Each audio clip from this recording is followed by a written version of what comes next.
Antes de existir o tempo, antes de Adão, antes do universo, havia apenas a Santíssima Trindade e os anjos, entre eles, um dos mais belos, poderosos e brilhantes, Lúcifer, o portador da luz.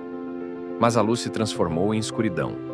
O orgulho cresceu onde havia graça, e assim, um anjo caiu, e com ele, milhares de outros.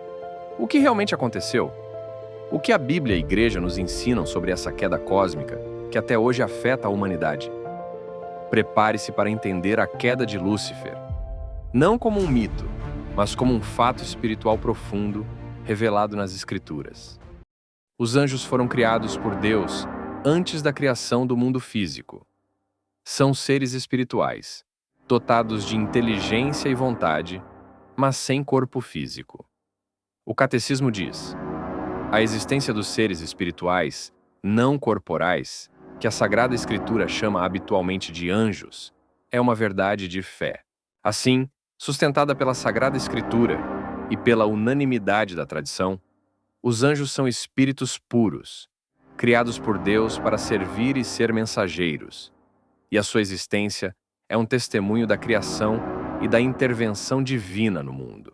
São divididos em 9 coros angélicos, como descrito por São Tomás de Aquino, baseando-se em passagens bíblicas: serafins, querubins, tronos, dominações, potestades, virtudes, principados, arcanjos e anjos. Cada anjo é único, uma espécie individual. A missão dos anjos é glorificar a Deus, cumprir sua vontade e servir à humanidade. Mas nem todos permaneceram fiéis.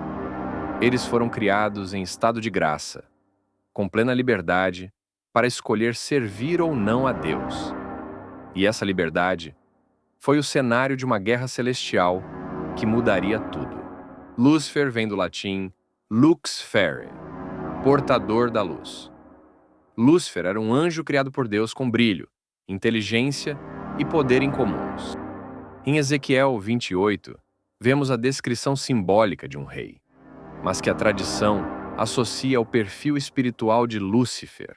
Lemos sobre um querubim protetor, cheio de sabedoria, perfeito em beleza, que foi criado para o esplendor, mas se exaltou e caiu.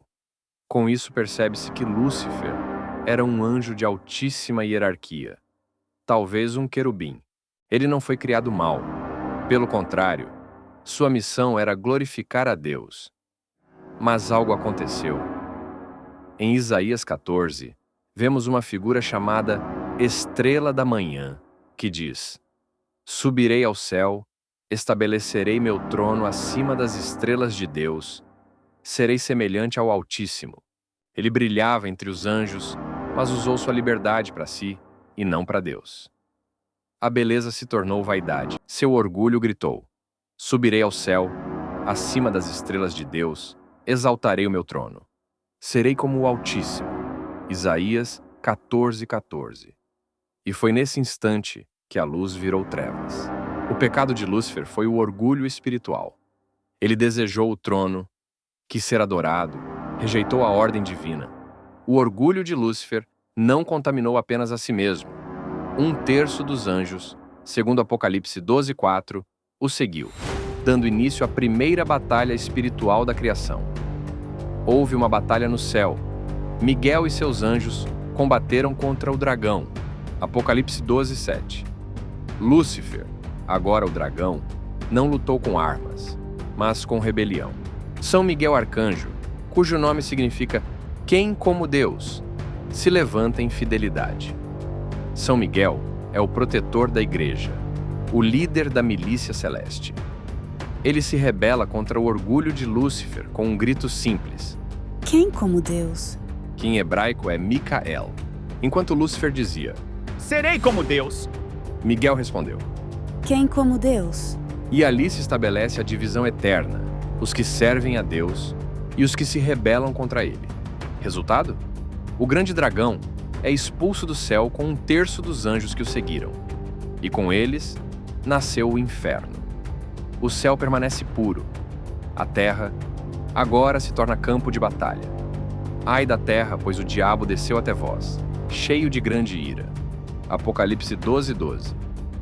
Jesus mesmo diz: Eu via Satanás cair do céu como um relâmpago. Lucas 10:18. Não foi uma queda física, mas uma separação total da graça. A luz foi arrancada, o nome foi trocado, e o anjo de luz se tornou o pai da mentira. Os anjos caídos não deixaram de existir, liderados por Lúcifer, agora chamado Satanás, voltaram seus olhos para a nova criação, o ser humano, criado à imagem de Deus. Pois Satanás não pode atingir Deus, mas pode tentar atingir aquilo que ele mais ama. O livro da sabedoria diz: Foi por inveja do diabo que a morte entrou no mundo. Sabedoria 2:24. Assim, o que começou no céu, continua agora na história da humanidade, pois ele odeia o que Deus ama: a verdade, a pureza, a santidade, a humanidade. Ele acusa, ele tenta, ele distorce. Seu objetivo é simples: separar você de Deus, como ele foi separado. No Jardim do Éden, Lúcifer reaparece como serpente. A serpente era o mais astuto dos animais. Gênesis 3:1. Ele ataca o que há de mais puro: a confiança entre o homem e Deus. Ele semeia dúvida. Foi mesmo isso que Deus disse? E promete aquilo que ele mesmo desejou. Sereis como deuses. Assim como ele quis ser igual a Deus, ele agora tenta Eva a fazer o mesmo. E o pecado entra no mundo.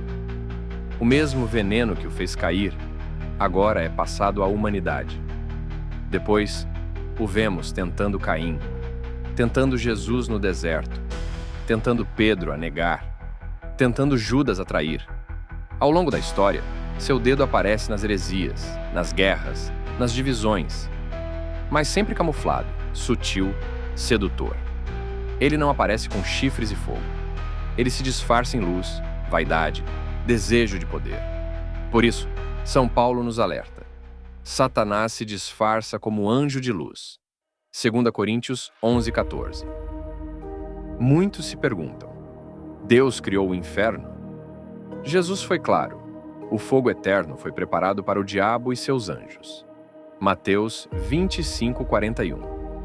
O inferno não foi criado por Deus para os homens, mas para os anjos rebeldes. O inferno é, na verdade, a separação total de Deus, um estado de rebelião eterna, escolhido por quem rejeita a luz.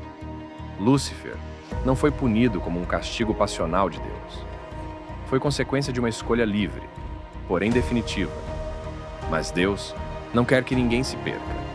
A misericórdia ainda está aberta enquanto há vida, pois Deus não criou o mal, mas criou seres livres. Satanás e os outros demônios foram criados por Deus naturalmente bons, mas se tornaram maus por si mesmos. E Lúcifer escolheu se rebelar. A Igreja ensina que os anjos foram submetidos a uma prova. Aqueles que se mantiveram fiéis estão com Deus eternamente. Os que caíram foram para o inferno, não como lugar físico apenas, mas como estado de separação eterna da luz divina. Então ficais atento, Lúcifer continua ativo. Ele não descansa. Ele quer destruir o que Deus ama, a alma humana. São Pedro escreve: Vosso adversário, o diabo, anda ao redor como leão que ruge, procurando a quem devorar. 1 Pedro 5:8. Mas Deus não nos deixou sozinhos. A vitória já foi decretada na cruz. No Calvário, o plano de Deus se cumpre. O Filho do Homem morre como cordeiro e vence como leão. Satanás perdeu a única arma que tinha, a acusação. Porque onde há sangue de Cristo, há perdão. A cruz foi sua derrota. A ressurreição, a confirmação. Jesus esmagou a cabeça da serpente. E no fim dos tempos, conforme Apocalipse 20:10, o diabo será lançado no lago de fogo e enxofre, e será atormentado dia e noite pelos séculos dos séculos. Ou seja, ele já foi derrotado. Agora ele tenta arrastar os que ainda estão em combate. A palavra de Deus nos ensina a lutar. Revesti-vos da armadura de Deus para resistirdes no dia mau. Efésios 6:13. Essa armadura é feita de fé, oração, vigilância e, acima de tudo, obediência. Aquilo que Lúcifer rejeitou é o que nos salva. Devemos confiar como Maria confiou, servir como Miguel serviu, combater como Cristo. A queda de Lúcifer não foi apenas uma tragédia angelical. Foi o início de uma guerra que continua até hoje. Uma guerra que passa por cada coração, cada tentação, cada decisão. E agora, você está no campo de batalha. Muitos ainda vivem como Lúcifer. Querem ser servidos, querem o trono, mas não querem a cruz. Mas o Evangelho nos convida ao oposto. Se alguém quer vir após mim, renuncie a si mesmo, tome sua cruz e me siga. Mateus 16:24. A vitória está na obediência, na fé, na entrega.